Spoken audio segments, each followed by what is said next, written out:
Hello friends, today I take up a new topic and this is the part of the current affairs and the name of this topic is China-Pakistan axis and its fallout on India.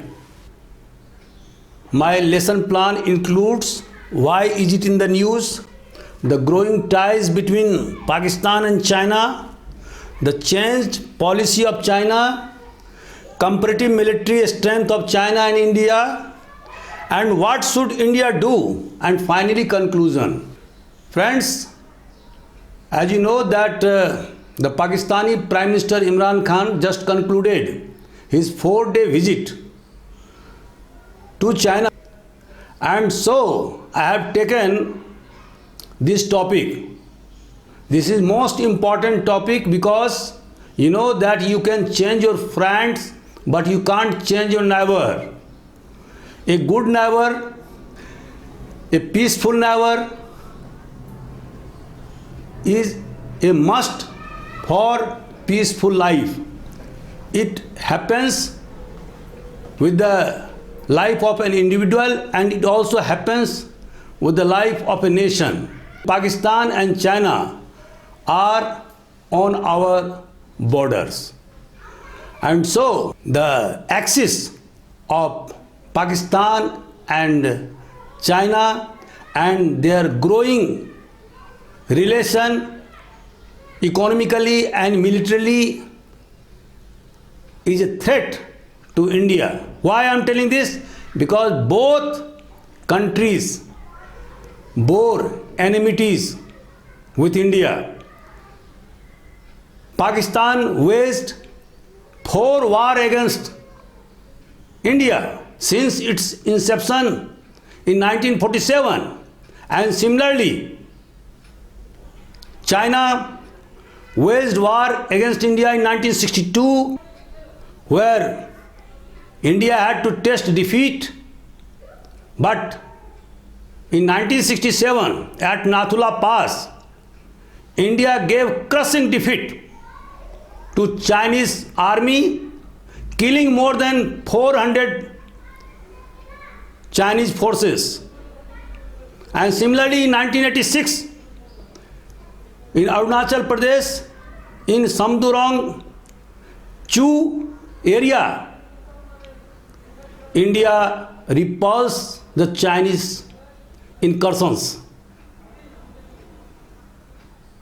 In 2019 at Doklam, at the tri-juncture of Bhutan, India and China, it is also called the neck of India, the Chinese incursion were repulsed.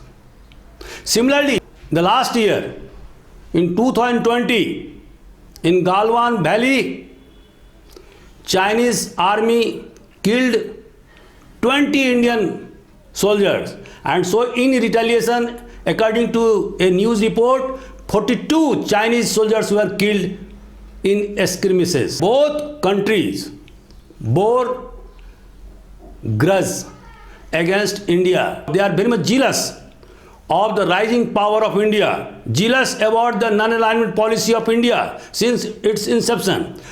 Although India always wanted to have a cordial relationship with Pakistan and China,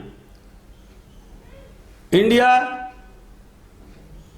signed Indus River Treaty, whereby the 3 rivers which emanates from the territory of Jammu and Kashmir, like Jhelum, Chenab and Indus, the water of these rivers were given to Pakistan, and the water of Ravi, Satluj and Byas were to be utilized by Indian territories of Punjab, Himachal Pradesh, Jammu and Kashmir. So India always showed cordial relationship with Pakistan, with China, but the hostility of China and Pakistan always have been a roadblock to the normalization of relationship between India and these two neighboring countries. So now I have taken this topic. Why? Why is it in the news? Number one, I have already told you that Pakistani Prime Minister Imran Khan concluded a 4-day visit to China, and they signed joint statement on the cooperation in different matters, like number one, that China retreated, that Kashmir issue was dispute left from history. Secondly, should be peacefully resolved based on UN Charter, Security Council resolution and bilateral agreements. China said that it opposes unilateral action that complicates the situation. Friends, when India abrogated Article 370, thereby reducing the special status of Jammu Kashmir province and its reduction from statehood to union territory, it was not liked by China and Pakistan. So, by this joint statement, China said that there should not be any unilateral action as far as the Jammu and Kashmir is concerned. Chinese reaffirmed its support for Pakistan in safeguarding its sovereignty, its independence, and in promoting economic development and prosperity. Pakistan expressed its commitment to one China policy, number one. Number two, it gave support to China on Taiwan, on South China Sea, on Hong Kong, on Xinjiang and Tibet. Friends, as you know that how much genocide is going on in Xinjiang province by Chinese authorities, and the province of Xinjiang is the home of large-scale Muslims, Uyghur Muslims. But it is astonishing to see that neither Pakistan nor the Arab world ever criticized the policy of China vis-a-vis torture and persecution of Uyghur Muslims in Xinjiang province. Similarly, the Buddhist culture in Tibet is being finished off by the slow process of Chinese policy. But what is the stand of Pakistan? It supports Chinese occupation of Tibet. It supports Chinese right over Taiwan.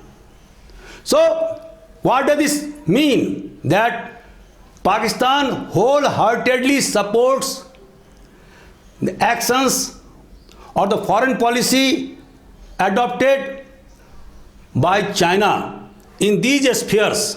China recognized that Pakistan has sacrificed too much on the front of fighting against terrorists. Both countries retreated their commitment to fight terrorism. And friends, as you know, that the Pakistani fight against terrorism is not a great sacrifice. We have been witnessing the covert war waged by Pakistan for the last 30 years by way of exporting terrorists into Indian territory of Jammu and Kashmir. Both sides expressed determination to safeguard CPEC, China-Pakistan Economic Corridor, from all threats and its swift completion. Again, underline the importance of Gwadar Port. Gwadar Port is in the Arabian Sea near the Strait of Hormuz and a vital role in regional connectivity. Both sides also discussed the extension of CPEC into Afghanistan. Peaceful, stable and united Afghanistan is important for the prosperity of the region. Underscored to expedite humanitarian aid to Afghanistan. And friends, as you know that Government of India has also taken initiative. It invited 5 Central Asian countries at Delhi to chalk out the strategy by which the humanitarian aid can be provided to Afghanistan.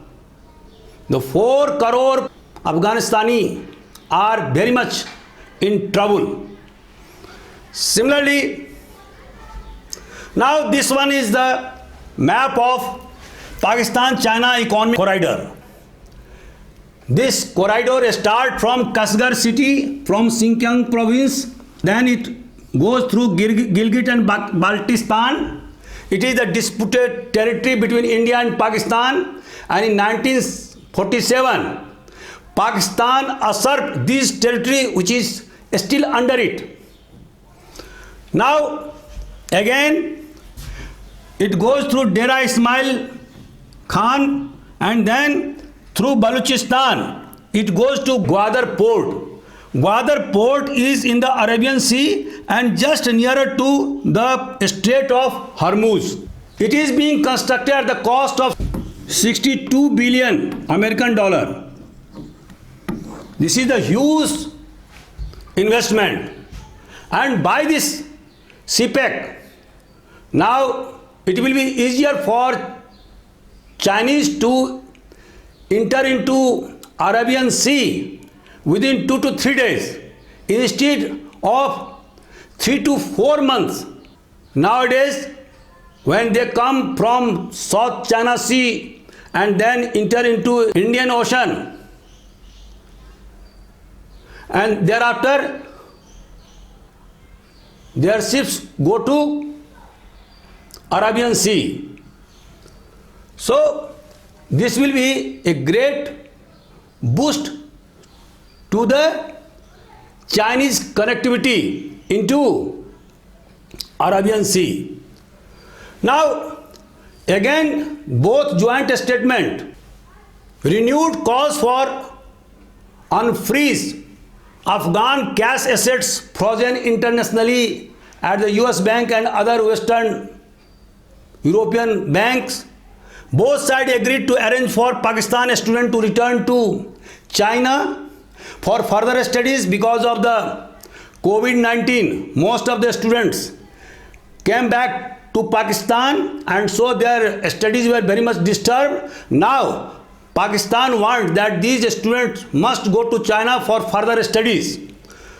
So both sides concluded a number of agreements covering bilateral cooperation in the areas of economic and technical, industry, investment, infrastructure, space, vaccination, digitalization, disaster management, sports and vocational education. So what you see now, that instead of the US, China has become the most important strategic partner of Pakistan. That after independence, Pakistan switched over to the Western Alliance. It became a member of CENTO, Central Treaty Organization, headed by the US, CETO, Southeast Asia Treaty Organization, Baghdad Pact, and then in 1954, Pakistan signed treaty with the US. So by one after another treaty, Pakistan went into the Western camp. Similarly, in the pre-independence era, when the Muslim League went into the side of the British imperialists, they never went into jail. They supported the British in Second World War. The same policy continued even after independence. And Pakistan became the camp follower of the Western alliances during the period of Cold War. But India adopted the policy of non-alignment. Non-alignment means it will not be aligned with either camp headed by Soviet Union or the US. It will decide international issues on the merit. So, the foreign policy of Pakistan and India went into different ways.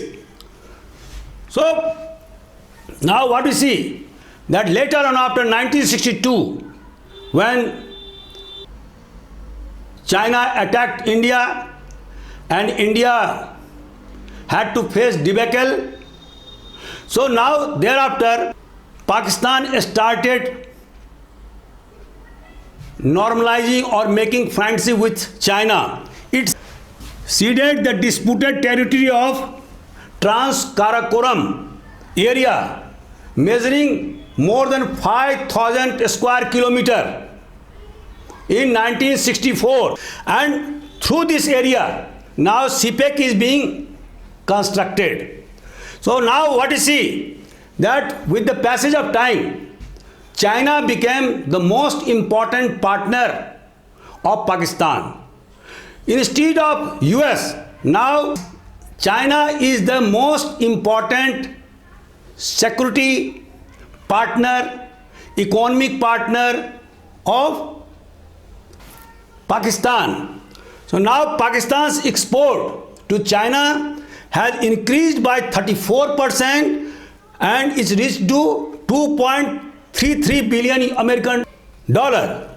It is another thing that the balance of trade is completely in favor of China, with the result that more than 18 billion American dollar of Chinese goods export is to Pakistan, and Pakistan's share of export to China is not more than 1.8 billion American dollar.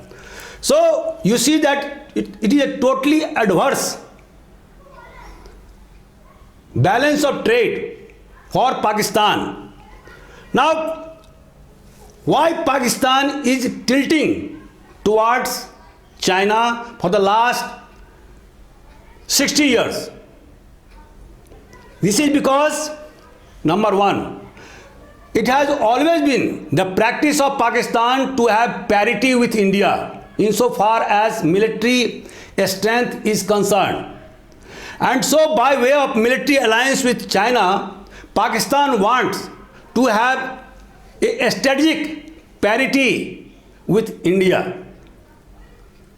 Number one. Number two, as you know that now the Pakistan's economy is just 1/10 of India's economy. Indian economy is rising by leaps and bounds, and Pakistan economy is not catching up. Now, Pakistan has become a debt-trapped country. It has no money to repay its loan. So now Pakistan is very much scared of India, and that's why it is too much tilting on China for its military support, for its economic support.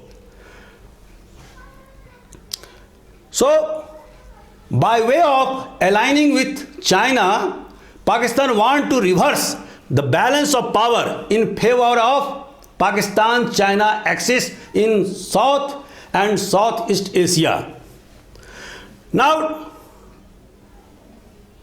diplomatic support of China in the resolution of Kashmir disputes, and that's why China wants Pakistan to act as Israel, and that's why it has always supported Pakistan, albeit indirectly, by saying that there should not be any unilateral decision as far as Jammu and Kashmir is concerned.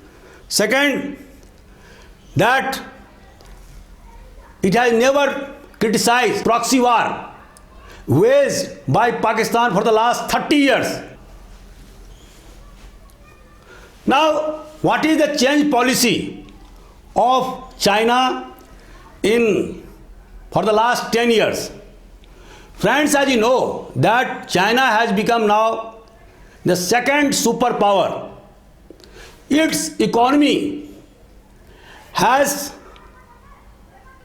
risen to 17 to 18 trillion dollar, and the GDP of the US nominal term is 21 trillion dollar. So what you see, that economically China has become second superpower.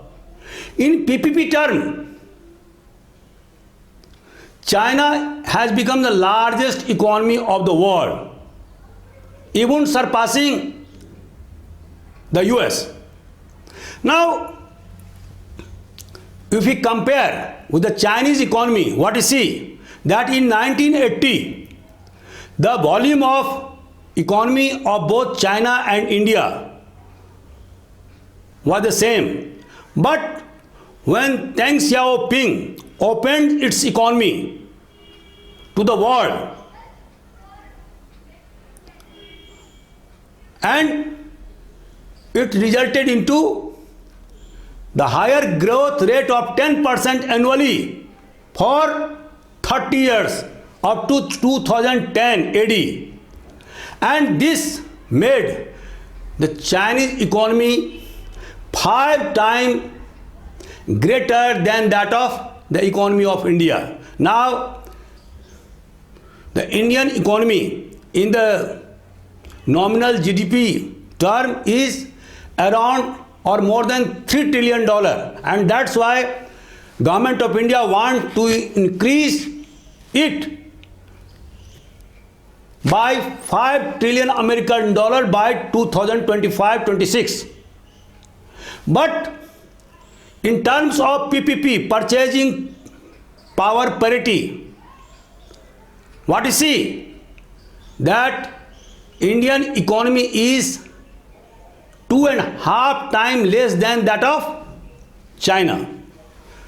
I will also discuss about the comparison of military strength between China and India later on.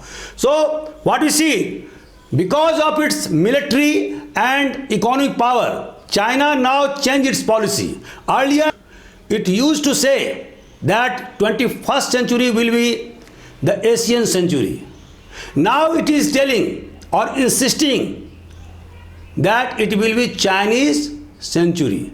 What does this mean? It wants to establish a Chinese political system to change completely the world order that was established in 1945, and an economic order was established by the leadership of World Bank, International Monetary Fund, and now this economic order is being changed by China, or it is being insisted upon China. Now its policy is to encircle India from all sides. As you know, that China has a strategic alliance with Myanmar. It has allied with Bangladesh, Sri Lanka, and the Hambantota port was leased out to China because of the failure to repay loan by Sri Lanka to China. And now the CPEC, China-Pakistan Economic Corridor, and by investing 62 billion American dollar. So China wants to establish a string of pearl in the Indian Ocean to encircle India. China is scared of the rising power of India as a regional power in Asia or the great power status in the Committee of World. So, what you see, whenever Chinese authority, if you peep into the Chinese history, you will find that whenever the Chinese authority became stronger, they had the tendency of expanding from its border. So now when China has become the second most important power in the world, its policy is now to threaten its neighbors. For example, China shrunk to Vietnamese trawlers in South China Sea, again curtailed the fishing rights of Indonesia in South China Sea. China laid claim on Japan's Senkaku and Raika Islands, rejected the International Court of Justice ruling as regards exclusive economic zone around Spratly Island being awarded to Philippines, scoffs at International Convention on Freedom of Navigation and Movement in the Seas. So what you see, that China always threatens its neighbors and always interferes in their territorial integrity. Although you might be knowing that China and India were the signatories of Panchsheel I principles, whereby both countries decided to run their foreign policy on the basis of territorial integrity of each other's country, non-aggression, non-interference in their internal matters, for mutual benefit and peaceful coexistence. These were the 5 principles which governed the foreign policy of China. But in contrast to the spelled out foreign policy, China has always peeped into the territory of its neighbors. It always threatened its neighbors, and there have been regular skirmishes on its borders. So now we see, now again we switch over to another point, that is comparative military strength of China and India. Friends, as you know that China is spending 4 times more money than India. So what you see, the total aircraft for India is 2,182 and for China it is 3,285. Fighter aircraft 564 for India, 1,200 for China. Helicopters 805 for India, 912 for China.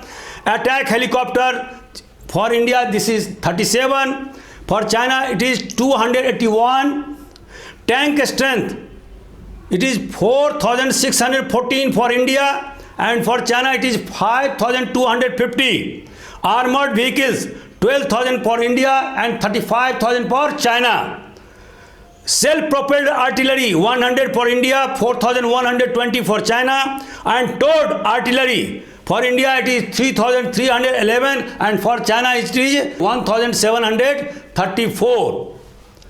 Similarly, mobile rocket projectors fleet strength aircraft carriers, submarines, and you know that India has only 17 and China has 79. So this is the large gap. And destroyer for India it is 10, for China it is 41. Frigates for India it is 13, for China it is 49.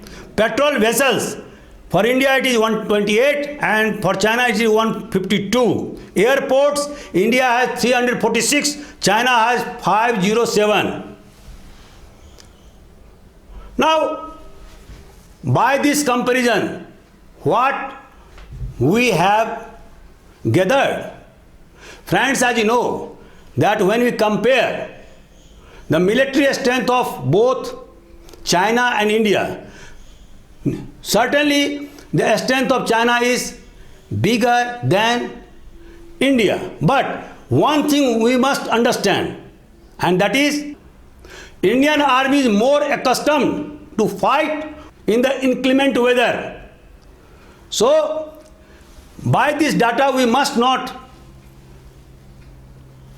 gather the conclusion that Chinese army or Chinese military is all powerful. No.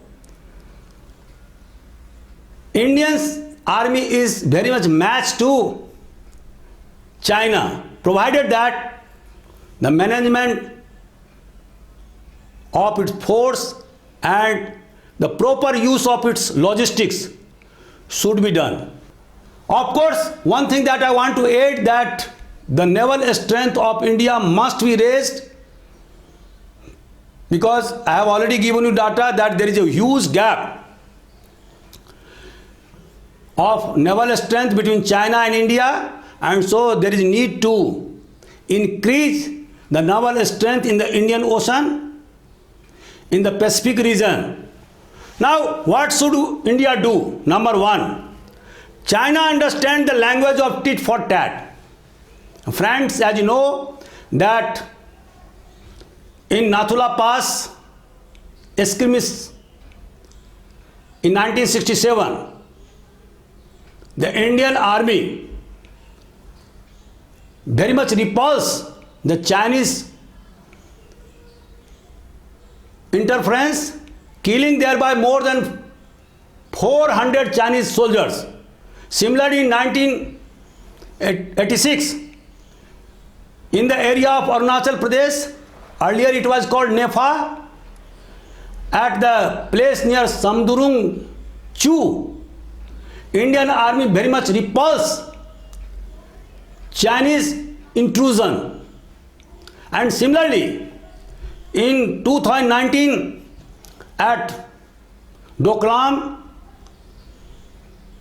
Chinese had to eat humble pie, and in 2020 Chinese had to pay the price for killing innocent 20 Indian soldiers, and in retaliation Indian soldiers killed 42 Chinese soldiers, according to a recent newspaper report. Although Chinese never declared how many soldiers were killed in the scuffle with Indian army. So now we see China understands the language of tit for tat. We must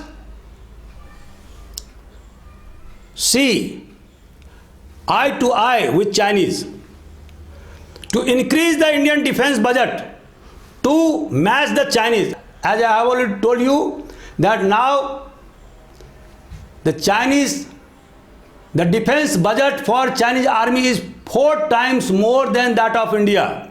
So what is the need of our is to strengthen our military to match with Chinese army or Chinese Air Force or Chinese naval power. Third, India should always retain its strategic autonomy. Its policy of autonomy must be maintained. It not work at the behest of the US or the USSR or the Western European power. It must keep its autonomy as it had kept its autonomy during the period of Cold War by policy of non-alignment. India must impress upon the US and other nations to attempt strategic conversions. India must highlight on the world stage about the destroying the ancient Tibet culture and genocide in Xinjiang province of China. The Quad and recently announced Australia, United Kingdom and the US. This is the alliance AUKUS. It has informed Australia, United Kingdom and United with credible military deterrent like NATO. And friends, as you know that according to the clause 5 of NATO, if any member of NATO is attacked by third party, then what will happen? All the members of NATO will attack the aggressor or the third party. So here is a collective security mechanism that has been provided to NATO, North Atlantic Treaty Organization. And so what is our suggestion? That the quadrilateral alliance and its members are Japan, Australia,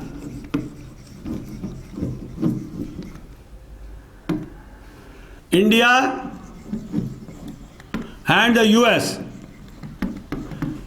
These four powers are the part of Quad, and it is suggested that other powers like Malaysia or Indonesia or Philippines or Vietnam should also become the part of Quad in order to have balance of power in South China Sea and Pacific, Indo-Pacific region. WTO must identify and censure China's trade practices. WTO is a World Trade Organization. Why I am telling this? Because friends, as you know, that China has become the manufacturing hub. Its manufactured goods are exported far and wide in the world. And so, it is incumbent upon WTO to curtail the malpractices that are being adopted by China to export its manufactured goods. Now G7 nations must endeavor to cut their trade with China substantially. You know that the lifeline of China is the export of manufactured goods. So in order to curb the economic power of China, G7 countries, the group of developed countries, must endeavor to cut their trade with China substantially. And again, India must diplomatically become proactive to counter debt trap diplomacy against poor nations. And friends, as you know, I have already told you that how the Hambantota port was leased out by Sri Lanka to China because of the failure of the repayment of debt by Sri Lanka to China. And so it has given 99-year lease to China, the port of Hambantota. And this is also a security threat for India. India must give utmost importance to hybrid warfare, cyber warfare and artificial intelligence to match China. And friends, as you know that China is very much focusing upon these modes of warfare. And what India should do? India should also try its level best to develop hybrid warfare, cyber warfare and artificial intelligence to match China. India needs to augment its naval preparedness in the Indo-Pacific region, strengthen its Andaman Nicobar command. India needs to assert itself vis-a-vis China to combat hegemonistic design of China. India has successfully done this in the past, in Nathula Pass in 1967, Samdurong Chu in 1986, Doklam in 2019, Galwan Valley in 2020. India should strengthen its ties with UAE and Israel, supported by the US, so that its presence should be felt in the Arabian Sea. Conclusion. What conclusion we draw from this lecture, friends? So, I have given certain conclusion. Number one, engage China diplomatically as long as it is possible. Better ties with Russia to contract Pakistan-China axis on land. And as you know that nowadays China and Russia has become very much closer. So it is incumbent upon Indian policy makers to make more engagement with Russia.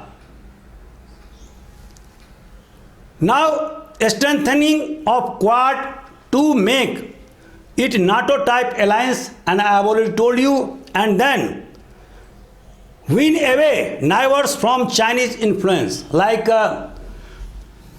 Nepal or Bangladesh, Sri Lanka, Maldives, Mauritius, or countries of Southeast Asia like Indonesia, Philippines, Malaysia, Vietnam, Laos, Thailand. All these are the part of the Southeast Asia and South Asia. So friends, what is the need of the hour? To decrease the Chinese influence in these areas and decrease the influence in the Indian Ocean region, IOR. And again, other important things are increasing the economic strength of our country.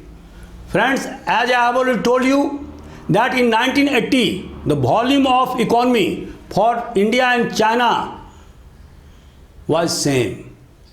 But in the last 40 years, Chinese economy became 5 times larger than that of India. Why? Because India could not grow at the pace as China grew for 30 years at the rate of 10%. So it is urgent need that Indian economy must grow at 8 to 9% or 10% for the next 10 to 15 years to catch up with China. And the time is now completely in favor of India. Why I am telling this? Because the demographic dividend is very much favorable for India since 2018, and it will continue up to 2060, when 69% of its population are the part of the labor force. And friends, as you know that the demographic dividend will come down in the case of China from 2025-26, and the way it grew will not be possible.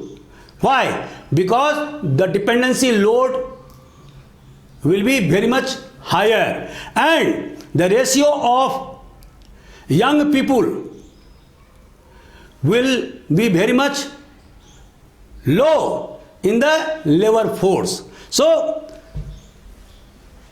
it is now time to reap demographic dividends for India, and for this it is necessary to give employment to our youth, to make them skillful